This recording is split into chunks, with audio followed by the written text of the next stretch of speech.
안녕하세요, 선생님들. 잘 지내고 계시죠? 비도 추적추적 내리고 또 비가 와서 미세먼지도 다 가라앉았는데 맑은 공기 한번 마시고 산책도 하시고 또 바쁜 삶 속에서도 작은 여유 즐기는 여러분이 되길 바랍니다.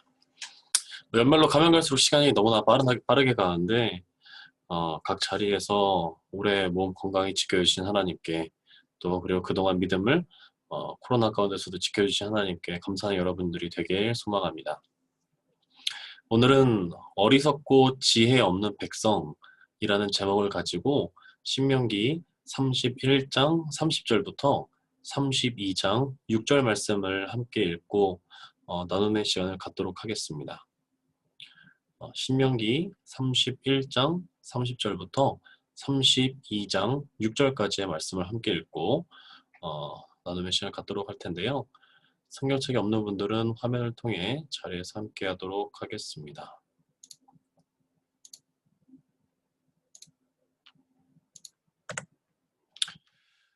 활성화된 PPT 보이시죠?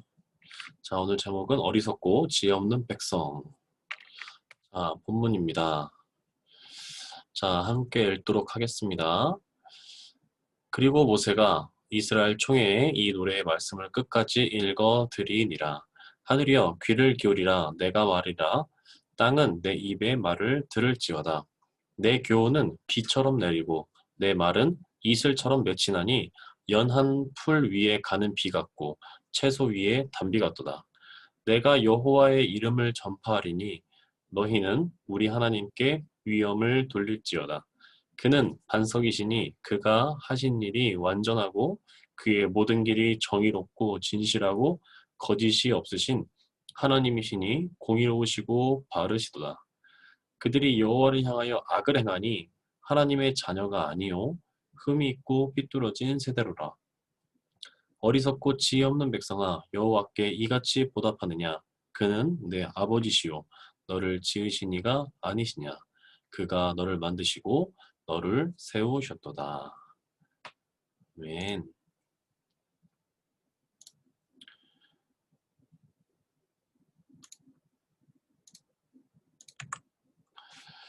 자, 오늘 본문에 대해서 알아가기 전에 지난주 우리 모임에서 나눴던 내용을 한번 짚고 가보도록 하겠습니다. 지난주 내용 혹시 기억하시나요? 청종이라는 단어에 대해서 우리 아마 깊게 나눴었던 것 같아요. 여호와께로 돌아와 말씀을 청종하라 라는 제목을 가지고 신명기 30장 1절에서 10절 말씀을 나눴죠. 이스라엘 백성들도 이방 나라의 포로로 끌려갔을 때 행동해야 할 방향에 대해서 지난주 본문에 언급이 되었습니다. 하나님의 말씀을 기억하고 돌아와 그 말씀에 청종해라 라는 것이었는데요. 청종이 무엇이라고 나눴죠? 주의 깊게 듣고 철저히 순종한다는 것.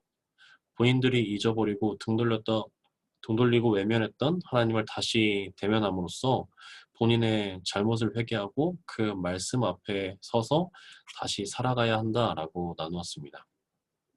오늘 우리가 읽은 말씀을 보면 본문을 보면 모세는 이스라엘을 총회로 모이게 합니다. 모세는 이스라엘 백성들이 다 모이자 그 자리에서 자신이 지은 노래를 불렀습니다. 그게 오늘 본문인데요. 모세는 하나님의 명령에 따라 그가 경험하고 느꼈던 하나님에 대해 노래했습니다. 먼저 말씀 1절을 보면 모세는 하늘과 땅을 두 증인으로 삼았습니다. 모세는 하늘과 땅을 증인으로 삼아 이스라엘에게 말씀을 들으라고 말하고 있습니다. 2절을 보니까 모세는 하나님의 말씀을 들으라고 합니다. 하나님의 말씀은 우리에게 이슬같이 임한다고 합니다. 단비와 이슬이 땅을 적시는 것 같이 백성들에게 하나님의 말씀이 임하여 우리의 삶에 생명을 불어넣는다고 말하고 있습니다. 여러분 잘 생각해보면 단비와 이슬이 땅에 내리는 것이 별거 아니라고 생각할 수 있습니다. 단비와 이슬이 땅에 많은 영향을 미치지 않는다고 생각할 수 있습니다. 하지만 잘 생각해보면 단비가 내려야 땅에 식물들이 살 수 있습니다. 이슬이 땅에 내려야 식물들이 살 수 있습니다. 그러므로 담비와 이슬이 없으면 땅은 생명을 맺을 수 없습니다. 이것은 인간인 우리도 마찬가지입니다. 여러분, 말씀이 우리에게 임하지 않고서는 우리가 살아갈 수 없습니다. 우리는 말씀을 떠나서 그 어떤 열매를 맺을 수 없습니다. 하나님의 백성, 하나님의 자녀는 말씀을 떠나서 살 수 없습니다. 담비와 같은 말씀이 임해야 우리는 하루하루를 살아갈 수 있습니다. 이스라엘과 같이 말씀이 임해야 우리는 살아갈 수 있다는 것을 모세는 말을 해주고 있습니다. 왜냐하면 말씀이 우리가 가야 할 길을 인도해 주기 때문입니다. 우리가 걸어갈 길의 방향성을 정해주기 때문이죠. 말씀이 우리를 새롭게 하고 그리고 또 우리가 살아갈 힘을 제공하기 때문입니다. 큐티를 준비하면서 저 스스로에게 많은 질문을 해봤습니다. 나에게 하나님의 말씀이 담비와 이슬과 같이 임하고 있는지, 담비와 이슬을 내리지 않으면 생명이 땅에 있을 수가 없는데 하나님의 말씀이 과연 내 삶에 없다면 내가 살아갈 수 있을 것인가? 만약 우리가 살아가는데 하나님의 말씀 없이 잘 살아가고 있다면 진정 올바른 방향으로 살아가고 있는지 한번 점검해 보아야 할 것입니다. 매일매일 삶의 예배를 드리지만 예배 가운데 하나님의 말씀이 이슬과 같이 내려서 우리의 마음을 적시고 있는지 돌아봐야 합니다. 지금 예배 가운데 하나님의 말씀이 임하지 않는다면 제일 먼저 우리가 알게 모르게 지은 그리고 알면서도 짓는 죄에 대해서 회개를 해야 합니다. 그리고 하나님께서 우리의 마음을 거룩하게 해주시길 기도해야 합니다. 그래야 담비와 같은 이슬과 같은 하나님의 말씀이 우리의 심령, 우리의 메마른 땅 같은 심령을 적실 수가 있습니다. 이어서 말씀 3절, 본문 3절을 보면 모세가 노래를 부르는 이유는 하나님의 이름을 전파하기 위함이라고 말하고 있습니다. 모세는 하나님의 성품과 그분의 놀라운 역사하심을 이스라엘에게 지금 소개하고 있는 것입니다. 이어서 4절을 보면 모세는 하나님은 이스라엘이 신뢰할 만한 반석이라고 합니다. 하나님은 이스라엘이 신뢰할 만한 반석. 모세는 하나님을 반석으로 소개했습니다. 모세는 왜 하나님을 반석으로 비유했을까요? 그 이유는 하나님께서 하시는 일이 완전하시기 때문입니다. 하나님의 길은 정의롭고 진실하시고 거짓이 없으시고 하나님은 공의로우시기 때문입니다. 쉽게 말하면 하나님은 우리가 신뢰할 만한 분이시라는 것입니다. 우리가 신뢰할 만한 분이다. 세월이 지나서 모든 것은 변하기 마련입니다. 과거 중세시대나 아니면은 수많은 시간 전에 지어졌던 그림이나 글, 여러 문화재들도 시간이 지나서 허름해지고 낡아지기 마련이죠. 그러나 우리들의 반석 되신 하나님은 언제나 변함이 없으십니다. 변함없이 우리를 지켜주시고 우리에게 은혜를 베풀어 주십니다. 하나님은 절대로 변하지 않고 흔들리시지 않습니다. 그런데 우리의 모습을 돌아볼 필요가 있습니다. 여기서 우리는 그 흔들리지 않으시고 변치 않으시고 항상 동일하신 하나님을 의지하고 있는지 한번 점검해 봐야 됩니다. 그리고 반석이신 하나님을 붙잡고 있는지. 성경을 보면 이스라엘 백성들은 반석이신 하나님을 붙잡지 않았을 때 고통을 당했습니다. 반석이신 하나님을 버릴 때 어려움을 당했습니다. 우리가 반석이신 주님을 붙잡게 되면 영원히 변하지 않는 주님이 우리를 붙잡아 주실 것입니다. 그리고 우리가 잘못된 길로 걸어가고 있다면 우리의 길을 바른 길로, 올바른 길로 인도해 주실 것입니다. 건물을 지을 때 무엇을 건물의 기초로 놓느냐에 따라 건물의 안정과 수명이 달라진다고 합니다.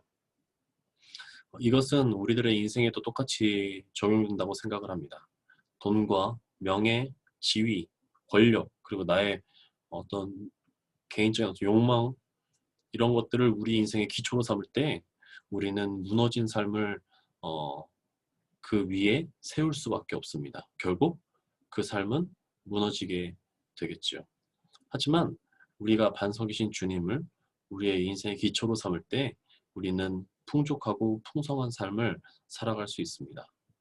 오늘 말씀을 기억하면서 우리들의 반석 되신 우리 하나님만을 붙잡는 저와 여러분들이 되길 소망합니다.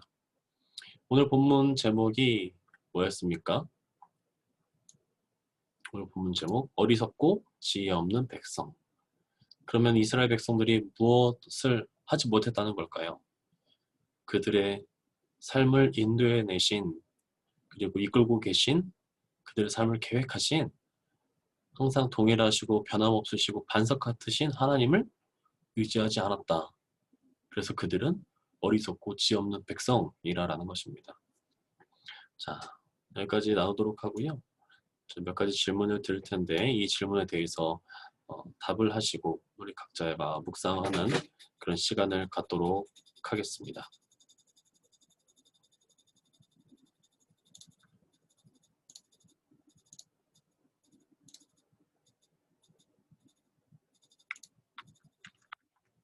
자, 첫 번째 질문입니다. 모세는 하나님을 어떤 분으로 찬양을 하고 있나요? 모세는 하나님을 어떤 분으로 찬양하고 있습니까? 본문 4절에 4절 한번 볼까요? 그는 반석이시니 그가 하신 일이 완전하고 그의 모든 일이 정의롭고 진실하고 거짓이 없으신 하나님이시니 공의로우시고 바르시도다. 즉 모세는 하나님을 반석이라고 비유하면서 거짓 없으시고 진실하시고 정의로우시고 즉 항상 바른 길로 인도하시는 공의로우신 분이다 라고 찬양하고 있습니다. 두 번째 질문입니다. 모세는 반석이신 하나님과 언약을 맺은 이스라엘이 악을 행할 때의 모습을 어떻게 표현하고 있습니까? 모세는 반석이신 하나님과 언약을 맺은 이스라엘이 악을 행할 때의 모습을 어떻게 표현하고 있습니까? 5절 힌트인데요. 5절 한번 볼까요? 그들이 여호와를 향하여 악을 행하니 하나님의 자녀가 아니요 흠이 있고 삐뚤어진 세대로다. 즉 악을 행할 때의 모습은 삐뚤어진 세대, 즉 하나님의 말씀을 귀 기울이지 아니하고 하나님의 뜻을 온전히 바라보지 아니하고 자기가 원하는 대로, 자기가 바라는 대로, 자기가 생각하는 대로 살아가는 모습을 삐뚤어진 세대라고 표현하고 있습니다. 세 번째 질문입니다. 모세가 이스라엘 백성을 향해 지혜 없다고 표현하는 것을 보고 무엇을 느낄 수 있을까요, 우리가? 모세가 이스라엘 백성을 향해 지혜 없다고 표현하는 것을 보고 무엇을 느끼게 됩니까? 반석이신 하나님을 의지하는 이스라엘의 모습. 근데 마치 그들만 우리가 정죄할 것이 아니라 어쩌면은 그런 삶을 우리와 일상생활 안에서 살아가고 있지 않은지 우리의 삶이 한번 점검을 받아봐야 되고 그리고 우리의 삶이 이스라엘 백성들의 삶과 크게 다를 바가 없는 연약한 삶이구나 라고 저는 느꼈습니다. 어쩌면은 나의 삶도 이스라엘 백성들이 지혜 없다고 꾸짖음을 받는 것처럼 하나님께서 보시기에 온전하지 않기에 연약한 생각과 연약한 행동들을 하고 하나님의 사랑이 아닌 하나님의 사랑이 없는 말들을 가끔씩 내뱉기도 하고 그런 모습을 보면서 모세가 말하는 지혜 없는 이스라엘 백성이 어쩌면 내 모습과 같지 않나라는 생각도 해봤습니다. 자, 마지막 질문입니다. 우리가 지혜로운 하나님의 백성으로 이 땅을 살아가기 위해 스스로 변화되어야 할 부분은 무엇이며 이를 위해 무엇을 결단할 수 있나요? 우리가 지혜로운 하나님의 백성으로 이 땅을 살아가기 위해 스스로 변화되어야 할 부분은 무엇이며 이를 위해 무엇을 결단할 수 있나요? 이 질문의 답도 굉장히 무궁무진하게 그리고 여러분 각자의 삶이 환경이 다르기에 다 다르게 나올 줄 압니다. 한번 깊이 생각해 보시고 묵상하시면서 내가 하나님 앞에 변해야 될 부분, 내려놓아야 될 부분, 그리고 나의 삶 속의 예배 가운데 불순했던 모든 것들을 내려놓게 되는 결단을 하는 여러분들이 되길 소망합니다. 자, 이것으로 큐티를 마치고요. CCFGC 청년 큐티 모임이라고 제가 적어놓긴 했지만 우리 선생님들의 어떤 큐티 모임이 점점 활성화되고 정상화가 되어서 실제적으로 대면하면서 서로 얼굴을 맞대며 좀 더 가까운 친근한 어떤 큐티 모임이 속히 오기를 간절히 소망합니다. 이 큐티 모임 실시간 줌으로 활용할 때는 저녁 7시에 시작을 하고요. 지금처럼 비대면 녹화 업로드 영상 시에는 저녁 시간에 제가 링크 주소를 업로드하고 공지할 테니까 참고해 주시고요. 매주 부족한 인도자의 큐티 끝까지 잘 봐주셔서 너무나 감사하고 행복하고 그리고 건강한 여러분들이 되길 소망합니다. 축복하고 사랑합니다. 안녕.